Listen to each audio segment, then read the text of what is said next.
India versus Australia day 1 5th test match के second last ball पर जो कुछ हुआ उसके बाद इंडियन फैंस का एग्रेशन उठा चढ़ा बढ़ा और फिर बुमराह ने उससे एब्सोल्यूट सिनेमा बना दिया। ऑस्ट्रेलिया का 19 साल का लौंडा पहली बार जब इसने बुमराह को फेंटे लगाए थे तो लगा कि यार इस लड़के में दमखम है,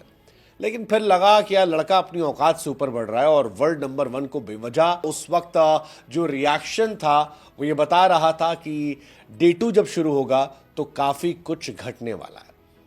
जसप्रीत बुमराह जो आमतौर पर बहुत शांत रहते हैं, कभी भी किसी बल्लेबाज को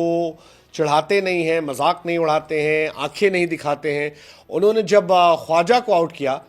तो भाई साहब जो घूरा है ना कॉन्स्टेस को, विकेट भी निकाला और बुमराह ने ही बाकी पीछे जितने बल्लेबाज थे उनकी कमियों को छिपाने की कोशिश की। एंड कॉन्स्टास को बुमराह ने बताया कि मुन्ना अभी तुम छोटे बच्चे हो, तुम छोटे बच्चे हो, जब तुम पालने में पल रहे थे ना तब से मैं बोल्ड मारते हुए आ रहा हूं बैटर्स को, समझ गए? इस टाइम का दुनिया का बेस्ट बैटर बुमराह है और जो एटीट्यूड दिखा रहा था कॉन्स्टास,